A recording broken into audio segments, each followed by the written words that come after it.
sweeties, how are you doing? Welcome to Naya Sim, and thank you all so much for all the love and support you show me here with. I am grateful. So today we'll be talking about Honey Penny and Kenneth Herring. You all remember that young lady who chased down a black man that had that was an accident, and he had medical emergency that he had to rush to hospital because he's diabetic, and everything just was under was out of control. So 911 was like, Honey Penny should not chase him down, because she was like, she is following the man also, because she felt like the man was running away, and they told her he had emergency, which she also knew but refused. Follow the man and Pe0ple the man, right? As it still stands, she is still believing that she did not do anything wrong, that she was doing what a good citizen would have done. So, and in the court, I mean, everything was finalized over the last week, and she already got her sentence, which is like 43 years and all that. And her colleagues actually came out to testify and all that. And all her colleagues that actually came out to testify deserves another five years. This is just me saying, because when you watch the video, you understand why I said so, And she kept saying that she prayed for everybody, she prayed for this, but the only person she did not pray for was Kenneth Herring. She did not pray for him. She did not pray for the family. Great example of how they actually think that, it is okay to Pe0ple somebody and get away with it. Let's get into this video. I'm not a lawyer, but today was the sentencing hearing for Hannah Payne. So let me recap how it went. Two of Kenneth Herring's sisters and one of his brothers got on the stand to give some impact statements. I'll never see my brother again, only through pictures. The same sentence that she gave him, I would like to see the same sentence given to her. I feel that whatever the court gives her, which should be life without parole, she deserves more. And then a couple people from Hannah's side also got on the stand. The first was a family friend. Those that love her understand that a tragedy here occurred. And we ask the court to look into her heart and know that she is a human worthy of saving. And then a coworker of Hannah's got on the stand. I've been praying about things for a long time, and I want you all to know that I prayed over this building before I walked in today. I've been praying for you. I prayed for the jurors. I prayed for the prosecution attorney. I've prayed for everybody. You've been prayed for today. And I ask, that you find mercy. She's been portrayed as a vigilante, a racist, privileged. I don't know if y'all are aware, and even if it makes a difference, but, talking about not seeing color, Hannah, her high school boyfriend was a black man. She's been involved in, a relationship now with, a Dominican guy. Her best friends are black. There's all different colors in her life. I just want to make sure that she's portrayed in that light. And the last person was one of Hannah's neighbors. Following those statements, the state attorney gave some words of what they believe Hannah should be sentenced to. Mr. Herring was a human worthy of saving. He had a family to go home to. You have the authority in count 1 to sentence the defendant to life without parole as requested by the family.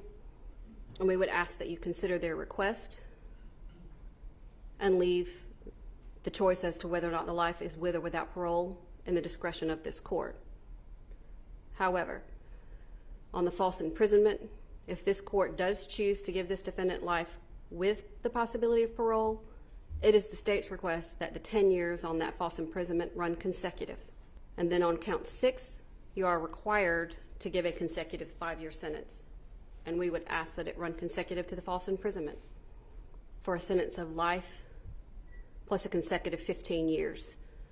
We will leave it within this court's discretion as to whether or not you think this defendant deserves a sentence of life with or without parole, but we would ask that you consider the statements made by the family in this case Also, before jury selection, the state offered a plea deal to Hannah of life with the possibility of parole. She declined that offer.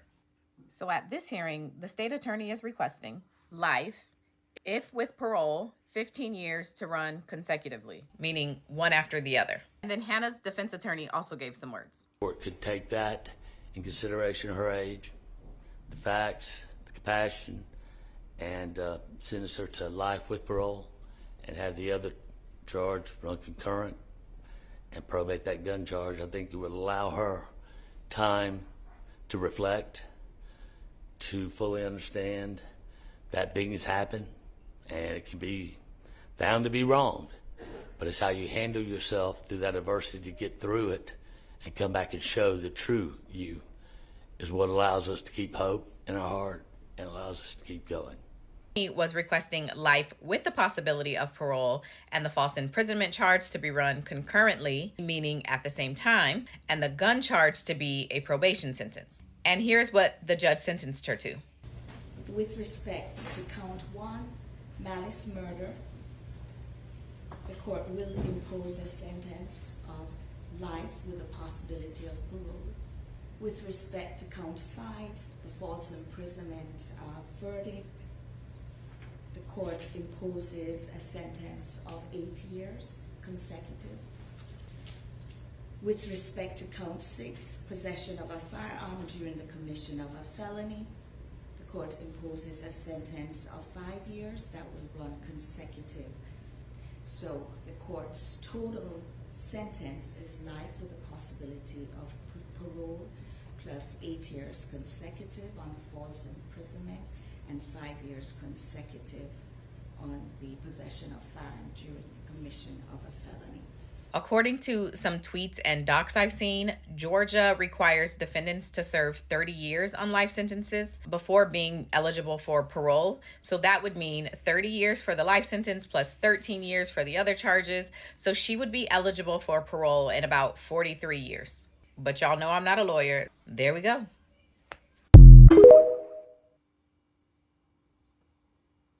Hannah, her high school boyfriend was a black man.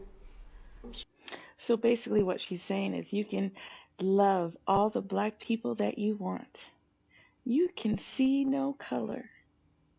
But you can still be a racist piece of shit honky, a melanemic that suffers from diabetes.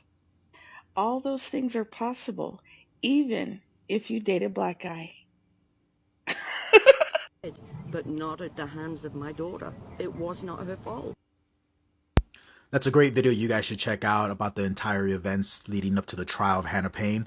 What I want to talk about is, has there ever been a case, ever, where someone does a heinous act like this, does something bad, does something that they get in trouble, they're going to jail, where like their side of the family isn't going, oh my God, they were so sweet, they were so innocent, oh no, it's wrong, you know, it's a mistake. Has there ever been a time where like the side of the family or like the friends are just like, yeah, that, yep, he's always been a piece of shit. He definitely did that. Definitely, he got what he deserved. Like, has there ever been a case like that? I just, you know, you hear about people getting killed and things like that, and like, you know, in the middle of a crime that they're committing, and like the family's like, oh no, but he was such a sweet person, or they were such a great person, or situations like this, someone's drinking and driving and they kill like a family, and like the other family's like, oh no, like oh, they shouldn't get this type of punishment. It's just so wrong. It's a mistake. They're ruining this person's life. It's like, no, they decided to get drunk and get behind the wheel, right? Like, has there ever been, I want to see that one day, where like that side of the family or like the friends of the person who's being convicted goes, yep, they're getting what they deserve. Here, the mom's like, oh, that's not how it went down. Like, no, like she got guilty on all charges. She did that. Like, I didn't even need the trial to tell me she was guilty. That dispatcher told her, stop, don't, and she decided to disobey. Come on. Anyway, yeah, just, has there ever been that? Has there ever been that? Can you guys point that to me? Because I would love to watch that. I'm not a lawyer, but just that quick, there is a verdict in the state of Georgia versus Hannah Payne. Okay, you guys, so We got seen that Hannah has been brought to justice. Okay, her ass is going to jail. She was offered a plea deal where she would have life in prison with the possibility of parole. But she really, truly believes she is innocent. She did nothing wrong. And she decided to take it to trial. And you guys are saying that her lawyer was a horrible lawyer. No. He wasn't a horrible lawyer. It was just really impossible to defend her because it's as clear as day, all the evidence was there, all the witnesses, all the video footage, everything that led up to Mr. Kenneth losing his life. This is really a case of similar to Trayvon Martin. The only difference is there were witnesses, like a bunch of witnesses who saw the whole thing play out. This lady really truly thought that she was going to get off. Her lawyer tried to defend her, but there's no way you could defend that. You are going to jail, young lady. My thing is, what goes through the person's mind who inserts themselves into things like that? For those of you guys who are not familiar with this story, Hannah Payne, she witnessed what she thought was a hit and run by Mr. Kenneth Herring, elderly man who was actually experiencing some type of mental issues because of his sugar being low. He was diabetic and he was disoriented, didn't know where he was at, didn't know what was going on. And he got in his car and drove away because he didn't understand, why he was even out of his car, why people was flagging him down. He didn't know what was going on. She started chasing him, and then that's when she tried to get him out of the car. Of course, she's not going to get out the car.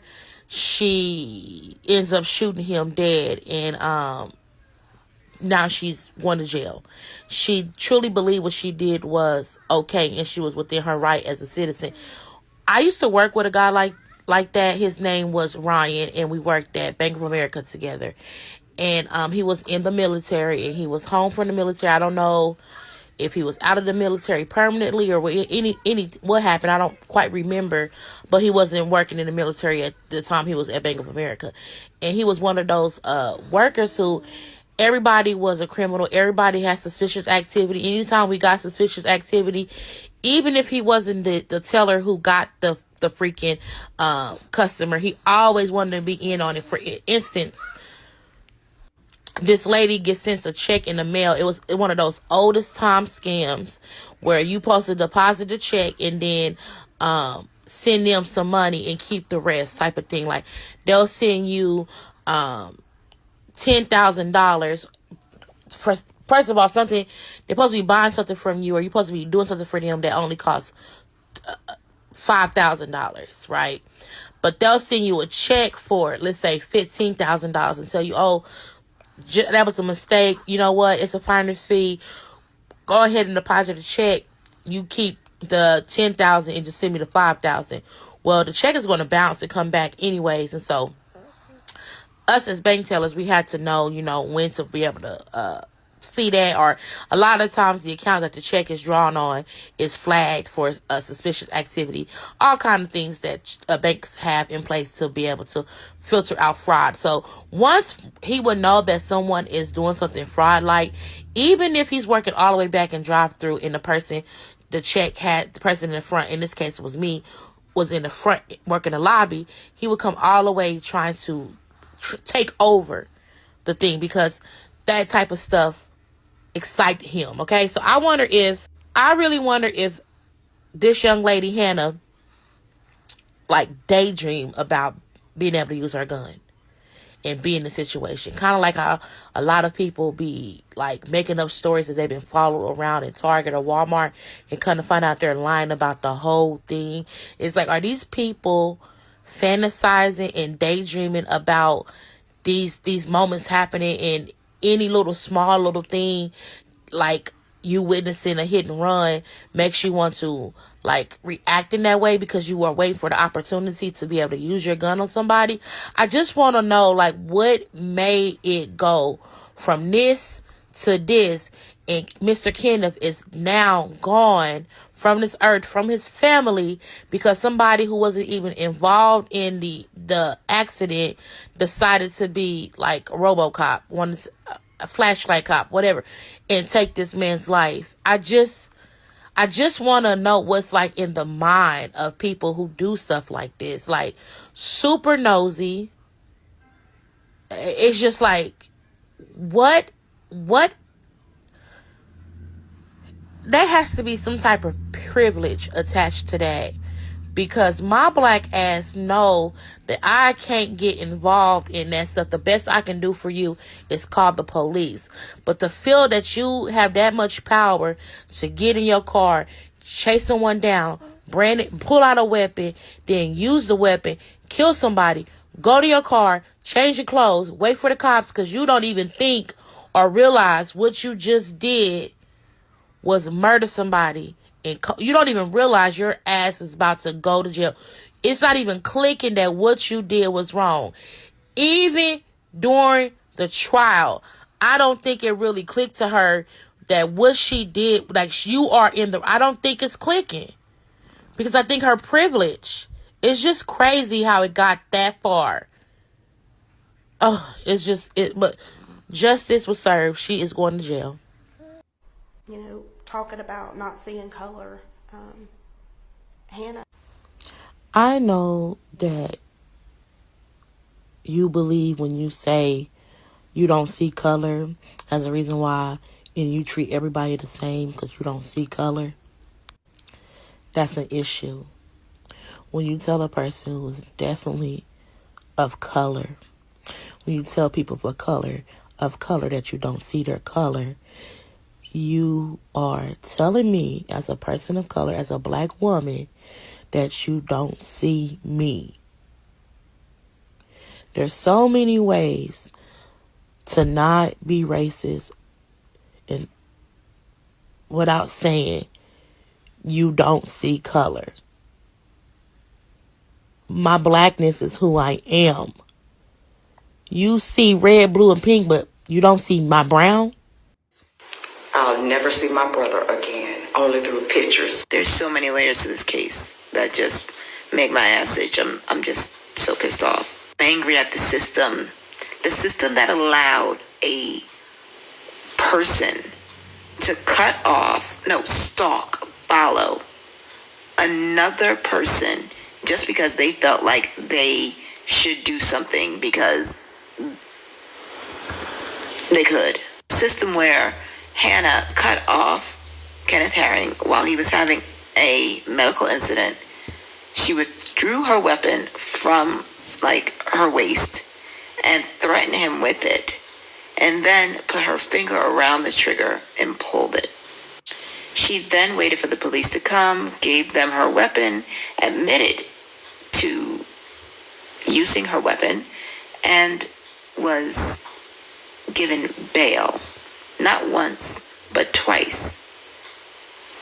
She was allowed since 2019 to stay at home with an ankle monitor on. Hannah has been free for 4 years after unaliving someone. 911 operators told her multiple times to not engage, to not involve herself in the situation. She ignored them multiple times. While out on either the first bond or the second bond, Hannah went to behavioral court. Not criminal court, but behavioral court, where she got therapy that was paid for by the taxpayers of Georgia. And that behavioral court, I believe I read the statistic that says it costs the Georgia taxpayers approximately $1 million a year for her to get therapy and medication because she had just been through a traumatic incident, while none of that was offered to the Herring family. Initially, her attorneys attempted to argue citizen's arrest. After the Ahmaud Arbery case in Georgia, Governor Kemp and the Georgia Assembly dissolved that law. They came back with stand your ground, and that was dismissed as well. Hannah was not in any danger. In her own words, she said she was doing this so it wouldn't happen to anyone else, while she discharged a weapon in public after causing what could have been an accident with someone who was in medical distress. Hannah doubled down after the DA offered her a deal by turning down that deal. That deal was life with parole or without. Please go watch the original video. Hannah is living in her convictions that what she did was correct. She said it on the stand. She still believes it, even after going to that behavioral court. And in comes the tears. For 3 years, she sat at home, unemotional, or at least not emotionally public, free, while Kenneth's family had to know that and deal with the loss that they never saw coming, a loss that was avoidable. Why was she free? Why was she given, with the multitude of counts against her, why was she free?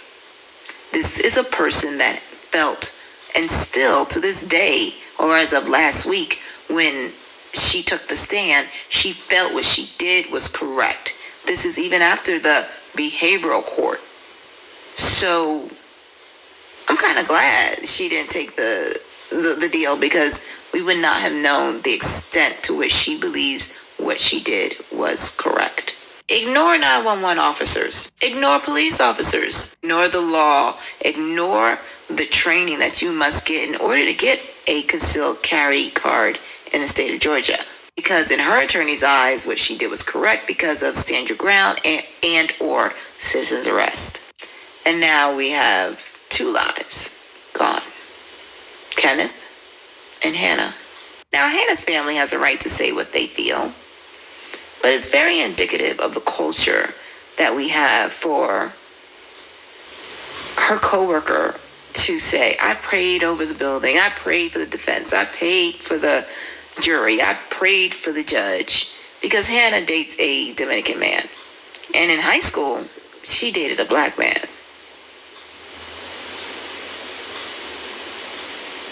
Somebody make that make sense.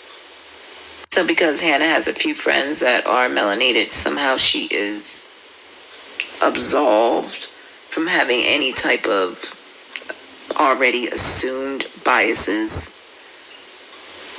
She is meant to be given leniency for what exactly? Because I didn't hear one damn excuse for what she did or reasoning besides she's a good person. If she was such a good person, she would have listened to the 911 operator that is way more trained than she is, instead of unaliving a man that was in medical distress. Impact statements. Hannah, her high school boyfriend was a black man. So if you're not following the Hannah Payne trial, this woman chased down and unalived a man who was having a medical crisis. And her coworker has the audacity to go on the stand and beg the judge for leniency because she dated a black man in high school? Speaking as someone who's anti-death penalty, saying that on the stand is a death penalty worthy offense.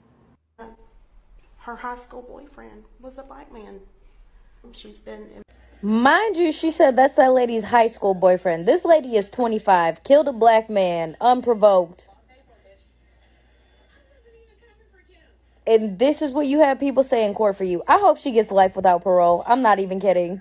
So she would be eligible for parole in about 43 years. So everyone should go watch the original creator's video about the Hannah Payne sentencing. But I am a prosecutor in Georgia, had no involvement in this case. But what the creator said is correct in theory. She should have 30 years on the life sentence with parole. You have to serve 30 years before you're eligible for parole in Georgia. plus an additional 13 because she was sentenced to 13 years consecutively. Now, in theory, she would be eligible for parole on that 13 years after serving a certain percentage of the sentence. However, the Georgia Parole Board doesn't care about consecutive sentences. So when she hits that 30 years, they'll look at that 13 years that she has remaining and they'll say, oh, she's already served it. I learned this from the parole board recently. So anytime a prosecutor tries to do a consecutive serve sentence, basically pointless because the parole board doesn't care. The parole board looks at it as it's concurrent. They've already served their sentence if they have another 13 years. So after 30 years, unless they change it, granted 30 years is a long time. So maybe in 30 years, the parole board will change their policy. But as of right now, after 30 years, she will be eligible for parole. Now, she'll have to serve the remaining life on parole. So she'll be supervised for the rest of her life. But yeah, the parole board doesn't care about consecutive sentences.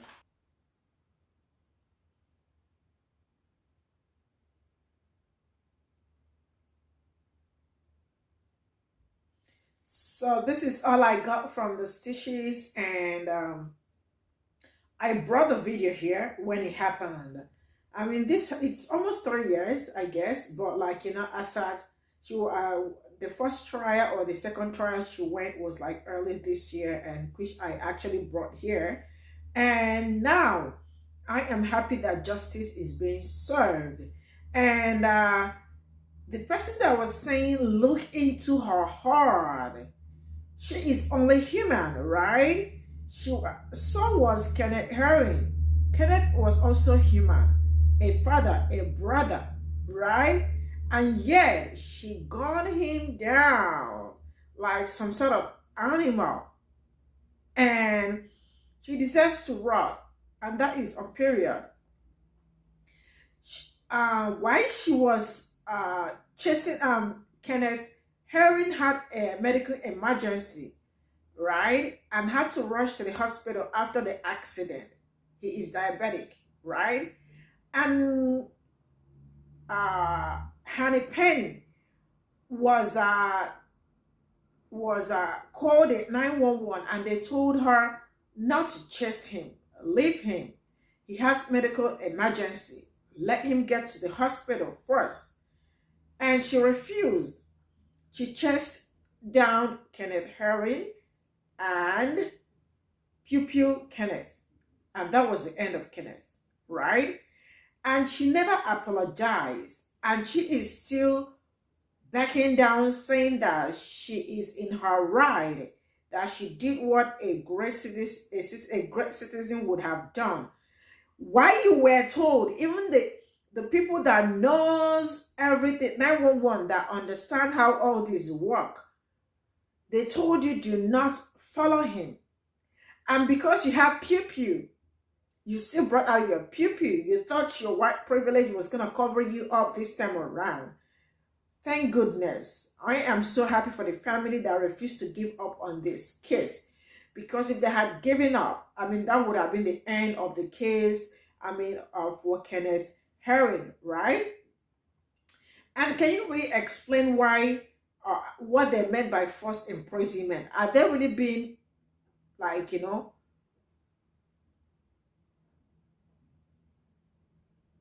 I don't understand that, like you know, what they were saying by forced imprisonment and all that. And then her family saying that her life is worth saving. So was Kenneth Herring's life. His life was worth saving too. And nothing would have happened to him if she did not chase that man down. And the family is saying, you see that her friend or her colleague that said that I pray for this, I pray for everybody, I pray, all of them, even there was her colleague that also gave testimony, all of them should get 5 years imprisonment too.